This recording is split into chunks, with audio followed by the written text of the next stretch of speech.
वाले हैं। बहुत ध्यान से आज की कथा सुनना कि एकादशी का आपसे आपसे आपके बच्चे पूछेंगे, मम्मी हम भगवान विष्णु का दर्शन करते हैं, हम राम जी का दर्शन करते हैं, हम कृष्ण भगवान का दर्शन करते हैं, हम भवानी माता का दर्शन करते हैं, हम शंकर जी का दर्शन करते हैं, हम सारे देवी देवताओं का दर्शन करते हैं, पर ये एकादशी माता तो कभी नजर ही नहीं आती। पूछेंगे कि नहीं पूछेंगे कि तुम जिस एकादशी का व्रत करते हो इनका जन्म कहां से हुआ, कहां जन्मी थी? एकादशी की जन्मस्थली कहां है? भाई भगवान कृष्ण की जन्मस्थली तो मथुरा है, श्री राम जी महाराज की जन्मस्थली बोल दो जम के अयोध्या है।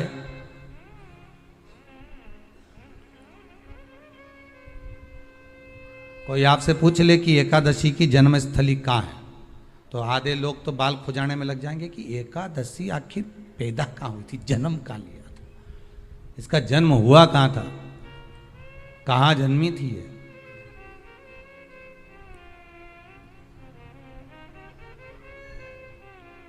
इसका जन्म स्थल है कहां? और अगर मान लो जन्म स्थल एकादशी का है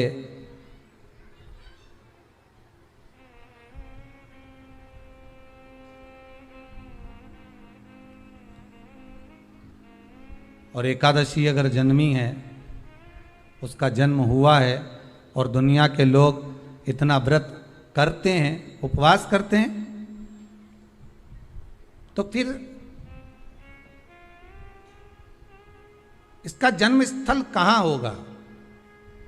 तो कहा इसका जो जन्म स्थल है वो बद्रीनाथ।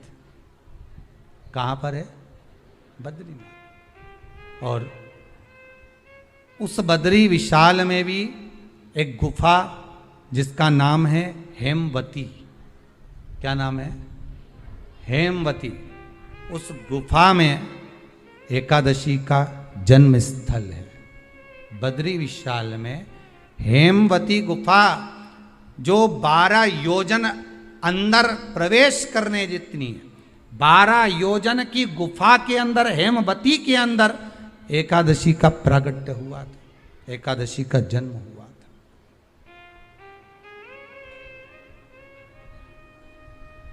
अब तो बता सकते हो ना कि कोई पूछे कि राम जी का जन्म अयोध्या में हुआ, भगवान कृष्ण का जन्म मथुरा में हुआ, और कोई पूछ ले आपका जन्म कहां हुआ था, अपन कह सकते ना सीहोर में हुआ हमारा। और आपसे कोई पूछे कहाँ हुए तो कहीं इंदौर में हुए, कि देवास में हुए, कि भोपाल में हुए, कि मुंबई में हुए, कि पूना में हुए, आपका तो बता दोगे। पर बच्चे आपसे पूछ ले मम्मी तू इतनी एकादशी का व्रत करती है, एकादशी का तू व्रत करती है और सबको करा देती है कि वल्लभ कुल की एकादशी करो, भले बकरी जैसे चरो पर एकादशी करो, और सबको एकादशी कराया, तो कोई पूछ ले कि एकादशी का जन्म कहाँ हुआ था, तो आप कह सकते हो कि बद्री विशाल में, हेमावती में, बद्री विशाल के हेमवती गुफा के अंदर जो 12 योजन की गुफा है, उस गुफा में एकादशी का जन्म हुआ। कब हुआ?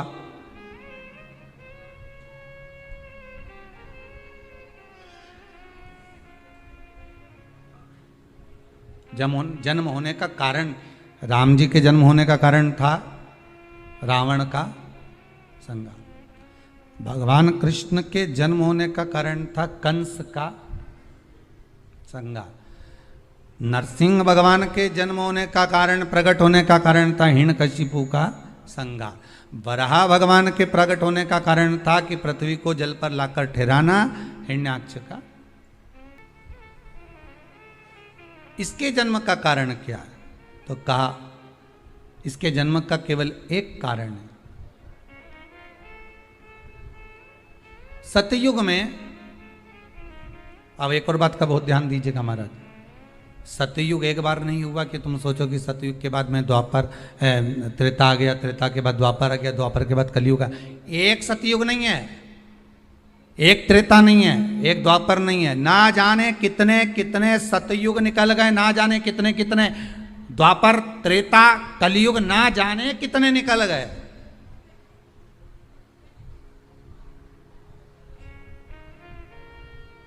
और आप और हम जैसे भी इस पृथ्वी पर ना जाने कितने, अरे जम के तो बोलो, निकल गए।